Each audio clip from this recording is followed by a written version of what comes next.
doctrina de la elección lleva a los cristianos a alabar a Dios por su amor soberano y electivo. Acompáñame al salón de clases a escuchar al Dr. R.C. Sproul mientras analiza la soberanía del amor electivo de Dios, los receptores de este y nuestra respuesta adecuada al mismo. A medida que hemos estado explorando el concepto bíblico del amor de Dios, hemos notado que el amor de Dios como un atributo de su carácter y de su ser siempre debe entenderse en conexión con todo el resto de sus atributos. Y hemos visto cómo, por ejemplo, que su amor es un amor eterno y que su amor es un amor inmutable y que su amor es un amor leal, un amor firme, y hemos visto varios aspectos de la forma en que estas otras características de Dios nos ayudan a entender la naturaleza de su amor. Hoy quiero ver un aspecto un poco controversial del amor de Dios. De hecho, una dimensión del amor de Dios que plantea preguntas tan serias en la mente de algunas personas que piensan que la idea misma de alguna manera se contradice a sí misma. Estoy hablando ahora del amor electivo de Dios. Otra forma de expresarlo es el amor soberano de Dios. Así como el amor de Dios es soberano, así su soberanía es una soberanía amorosa. Cuando nos enfrentamos a la enseñanza bíblica de la doctrina de la elección, aquellos que abrazan esta doctrina ven dentro de ella la manifestación consumada del amor eterno de Dios, mientras que otros que se resisten a la noción bíblica de elección y predestinación luchan con la doctrina pensando que la idea de que Dios elija desde la eternidad a algunas personas para salvación, pero no a todas, refleja algún tipo de lado oscuro del carácter de Dios que nubla la esencia misma de su amor. Pero cuando encontramos la enseñanza de la elección en el Nuevo Testamento, nunca la encontramos como una idea abstracta, sino una que está envuelta y cimentada en el amor de Dios mismo. Echemos un vistazo entonces a la carta de Pablo a los Efesios en el primer capítulo, cuando presenta este concepto. En el versículo 3 del capítulo 1, después que Pablo se identifica a sí mismo en sus saludos, dice: Bendito sea el Dios y Padre de nuestro Señor Jesucristo, que nos ha bendecido con toda bendición espiritual en los lugares celestiales en Cristo. Porque Dios nos escogió en Cristo antes de la fundación del mundo, para que fuéramos santos y sin mancha delante de Él. En amor nos predestinó para adopción como hijos para sí mediante Jesucristo, conforme a la buena intención de su voluntad, para alabanza de la gloria de su gracia, que gratuitamente ha impartido sobre nosotros en el amado. En este párrafo corto hay suficiente contenido para mantenernos ocupados durante semanas y semanas y semanas, por lo que hoy solo podremos rascar la superficie y deslizarnos a lo largo de la superficie mientras vemos estos comentarios introductorios del apóstol Pablo. Lo primero que quiero que veamos sobre el texto que acabo de leer es que Pablo habla de elección, de Dios eligiendo personas, y usa la palabra con la cual muchos cristianos suelen asfixiarse, es decir, la palabra predestinación. Es por eso que con frecuencia les digo a las personas que luchan con esta doctrina que si vas a ser bíblico en tu fe cristiana, tienes que tener alguna doctrina de predestinación. Porque la idea de la predestinación no se origina con Martín Lutero o Jonathan Edwards o Juan Calvino o San Agustín, sino que el concepto de predestinación se encuentra aquí mismo en las páginas de la Sagrada Escritura. Es Pablo quien usa el término predestinación y quien introduce el concepto aquí. Así que si vamos a ser bíblicos, debemos tener algún concepto de predestinación. Noten el contexto en el que Pablo presenta esta idea misteriosa. Inicialmente, el tema que provoca las declaraciones de Pablo tiene que ver con esta palabra, bendición. Empieza esta sección ensalzando la magnificencia de la gracia, gloria y misericordia de Dios. Su primera palabra es esta: bendito sea el Dios y Padre de nuestro Señor Jesucristo. ¿Por qué ensalza a Dios de esta manera diciendo bendito sea el Dios y Padre de nuestro Señor Jesucristo? Porque es Él quien ha hecho quien nos ha bendecido con toda bendición espiritual en los lugares celestiales en Cristo. Él bendice a Dios como una respuesta directa por habernos bendecido a nosotros y habernos bendecido no tangencialmente, sino habernos bendecido con toda bendición espiritual en los lugares celestiales en Cristo Jesús. Una vez más, cuando agrega esos términos en Cristo Jesús, no solo está dejando una pequeña postdata aquí. En el corazón del entendimiento de Pablo del amor soberano y electivo de Dios, está el que siempre debe entenderse en términos de su relación con Cristo mismo. Escuchen lo que dice mientras habla de estas bendiciones espirituales. Dice, porque Dios nos escogió en Cristo antes de la fundación del mundo. Nos dice que Dios elige soberanamente a su pueblo. El nosotros se refiere aquí a los creyentes. Así como nos eligió en Él, de nuevo, en Cristo Jesús, ¿cuándo? Antes de la fundación del mundo. ¿Con qué propósito o con qué fin? Para que seamos santos y sin culpa delante de Él en amor. La meta de la predestinación es nuestra santificación. El propósito de la elección soberana de Dios es crear de esta masa caída de la humanidad una semilla santa, una porción redimida, un remanente que cumplirá el propósito original de la creación, que los seres humanos puedan imitar y reflejar la santidad propia de Dios, el carácter propio de Dios. Recuerden, el primer mandato que se nos da es: sean santos, porque yo soy santo. Pero no somos santos, somos profanos, somos pecadores. Desde toda la eternidad Dios ve hacia abajo a esta raza sabiendo de antemano de su corrupción, de su caída, y no está dispuesto a que la caída sea el capítulo final de la creación. Pero de esta gran masa de la humanidad caída, Él determina, por el gran amor con el cual ama al mundo, redimir a una porción de estas personas en Cristo Jesús para que puedan ser lo que la humanidad estaba destinada a ser en primer lugar: santa y sin culpa ante Él en amor. Creo que el amor del que está hablando no es el amor de Dios aquí, sino nuestro amor. Que debemos ser personas que, habiendo sido santificadas por la gracia de Dios, son personas que lo aman y están ante Él en una relación de amor, en lugar de una relación de enemistad y hostilidad. Uno de los conceptos más difíciles de comunicar a la gente en nuestros días es que el hombre, en su naturaleza normal y caída, odia a Dios.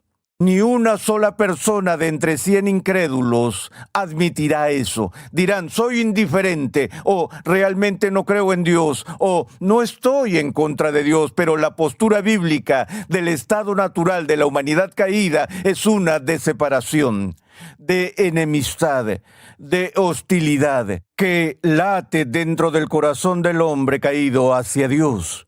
Pero aquellos que reciben la gracia del amor soberano de Dios, lo aman en retorno. Es decir, lo amamos a Él porque Él nos amó primero. Ese es el poder o el triunfo de su amor que triunfa sobre nuestra hostilidad, sobre nuestro alejamiento y nos trae de regreso a sí mismo en una postura y relación de amor.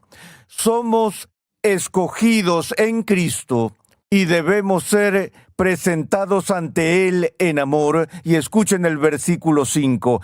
En amor nos predestinó. Escuchen, ¿para qué? Adopción. Fuimos predestinados para ser adoptados en la familia de Dios. Esta es la belleza de este amor soberano y electivo. Es un amor de familia. Es un amor que llega hasta los enemigos caídos de Dios. Como vimos antes, este tipo de amor que David mostró hacia Mefiboset. El amor que por causa de Cristo Dios nos ama y nos adopta en su familia. Aquí está la palabra clave. Él nos adopta como hijos para sí mediante Jesucristo. ¿Ves a lo largo de este texto la relación de la elección con Cristo? Porque en primera instancia el objeto del amor soberano y electivo de Dios no eres tú y no soy yo, es Jesús. Jesús es la persona elegida suprema. Él es el amado. Y nuestra elección siempre debe entenderse en términos de ser elegidos en Él, así como somos adoptados en Él por el amor del Padre. Noten la siguiente frase: conforme a la buena intención de su voluntad. Una de las objeciones más frecuentes que la gente plantea contra la doctrina bíblica de la elección es la idea de que Dios desde toda la eternidad decide elegir a algunas personas para ser adoptadas mientras pasa por alto a otras. La queja común con la que Pablo tiene que lidiar en Romanos 9 es que esto indica una cierta injusticia en Dios, que Dios es injusto.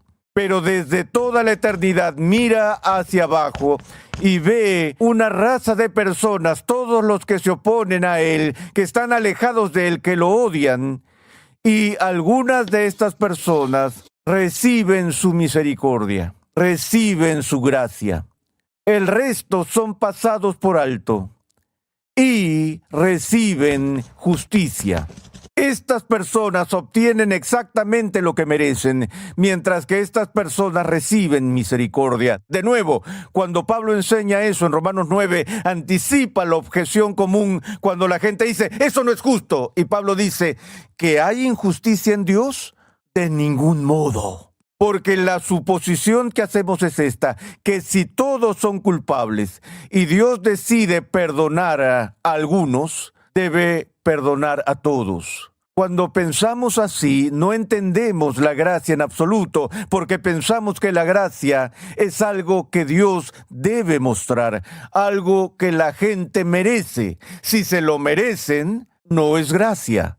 Si se lo merecen, no es misericordia. La esencia misma de la misericordia se encuentra en su carácter sin mérito, inmerecido. Si Dios perdona a una persona culpable, no tiene la obligación de perdonar a todos los demás. Podemos entender eso, incluso en nuestro sistema humano de clemencia. Si el gobernador o si el presidente decide otorgar clemencia en una situación, no está obligado a liberar a todos los prisioneros de la penitenciaría. Este grupo recibe justicia, este grupo recibe misericordia, nadie recibe injusticia. Pero de nuevo la pregunta es, ¿por qué Dios da su gracia a algunos y no a otros? Debe ser porque aquellos que reciben la gracia han hecho algo para ganarla. Han hecho algo que estas personas no han hecho. La idea más común es que Dios ofrece su gracia a todas estas personas y que aquellos que responden positivamente la reciben y que aquellos que rechazan esa gracia se la pierden Así que en el análisis final, la decisión primordial descansa aquí y no en Dios, que es exactamente lo contrario de lo que el apóstol desarrolla en el capítulo 9 de Romanos e incluso aquí. ¿Sobre la base de qué hace Dios esta selección? Si no es sobre la base de algo que hacemos, si la razón de nuestra elección no se encuentra en nosotros, como la mayoría de la gente quiere creer, lo que haría que no fuera gracia, entonces la acusación que viene no es que Dios es injusto, sino que es arbitrario, que es caprichoso, que está jugando a los dados con seres humanos. Bueno, ¿alguna vez la Escritura da una razón de por qué Dios elige a ciertas personas? Sí, lo hace aquí mismo. Lo que dice es que Dios hace esta elección de los objetos de su gracia conforme a la buena intención de su voluntad. Ese es el punto más difícil de aceptar para nosotros, porque queremos que sea decidido por nuestra voluntad. Pero la salvación eterna está determinada por la voluntad de Dios. De nuevo, la acusación es, bueno, si no está en nosotros, entonces Dios es arbitrario. Hacer algo, señoras y señores, de manera arbitraria, es hacerlo sin razón.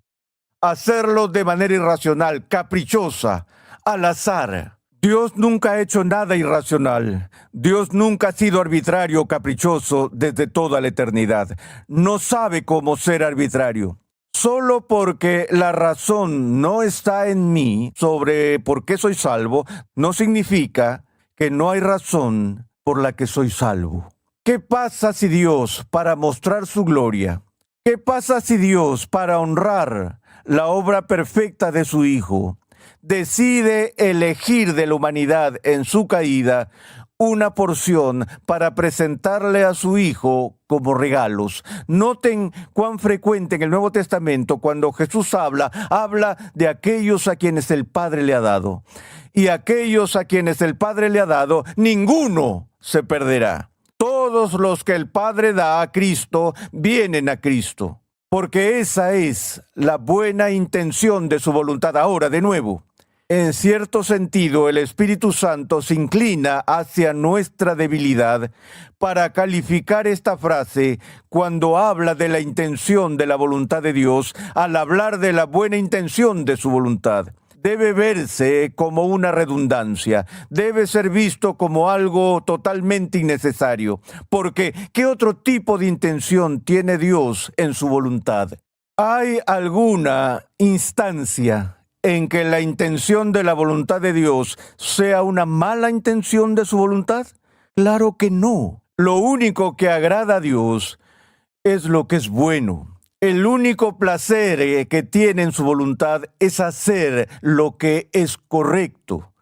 Así se nos recuerda aquí en el texto que Dios elige según su voluntad, según su intención, que es una buena intención. Es por eso que advierto a mis amigos que luchan con esto, que tengan cuidado cuando miren a Dios y digan, eso no es justo. Miras a Dios y le dices, hay algo malo en ti, Dios, por manifestar tu misericordia de esta manera. Deberíamos de estar regocijándonos en la bondad de este amor soberano y electivo. Y lo vemos en la siguiente frase: para alabanza de la gloria de su gracia. Nunca he conocido una persona que cree en la doctrina bíblica de la elección que la vea como un boleto o una licencia para la arrogancia. Algunas personas piensan que esa es la respuesta. Estamos diciendo, bueno, soy parte de los elegidos, ya sabes, eso debe ser. De nuevo, si entiendes esta doctrina, entiendes que no tienes absolutamente nada de qué jactarte. Pero lo que alabas cuando llegas a un entendimiento del amor soberano y electivo de Dios es la gloria de su gracia. Cantamos sublime gracia, como si la gracia fuera algo que nos sorprendiera. Pero es algo que damos por sentado. De hecho, no solo presumimos de ella, sino que la exigimos, eliminando así la maravilla o el asombro por completo. Pero aquellos que entienden que su salvación descansa en el amor soberano de Dios y en el amor soberano de Dios solamente, cantan alabanzas al glorioso contenido de su gracia y misericordia. Como dirían los apóstoles, amados, cuán gran amor nos ha otorgado el Padre que seamos llamados hijos de Dios. Finalmente, al final de este párrafo, el cual nos hizo aceptos en el amado. Ven, el amor electivo soberano de Dios designa a las personas para estar en Cristo. Y al hacernos aceptos en Cristo, nos hace aceptos a Dios, no por la justicia que ve en nosotros, sino por la justicia que ve en Cristo, quien es su amado. Y es por esa razón que nuestra justificación es por fe y por la fe sola, porque nuestra justificación descansa en la justicia de Cristo y solo en la justicia de Cristo. La única manera en que Dios salvará a alguien es en el amado, quien de nuevo es el objeto supremo de su afecto. Y dice, en Él, o sea, en Cristo, tenemos redención por su sangre, el perdón de pecados, según las riquezas de su gracia, que hizo sobreabundar para con nosotros en toda sabiduría e inteligencia, dándonos a conocer el misterio de su voluntad, según su beneplácito, el cual se había propuesto en sí mismo. El objetivo de esto es la alabanza de la gloria de su gracia. Todos los que han experimentado el amor soberano de Dios y la salvación de sus almas cantarán por la eternidad sobre la gloria de esa gracia.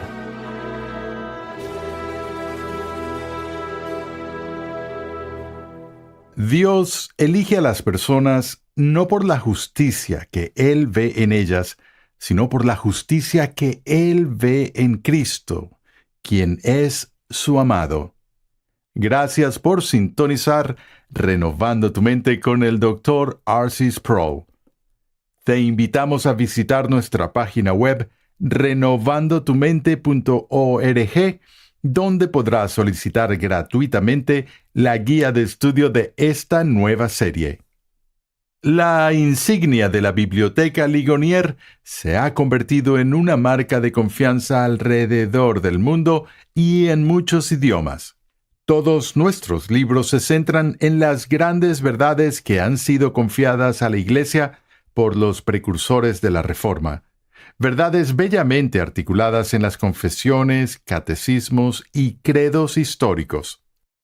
Los autores cuyos nombres aparecen en las portadas de nuestros libros son destacados pastores y estudiosos reformados, hombres expertos en el manejo correcto de la palabra de Dios. Para más información sobre nuestros libros, visita la página web bibliotecaligonier.com hoy mismo. Estamos acostumbrados a pensar que Dios es incapaz de sentir odio hacia sus criaturas.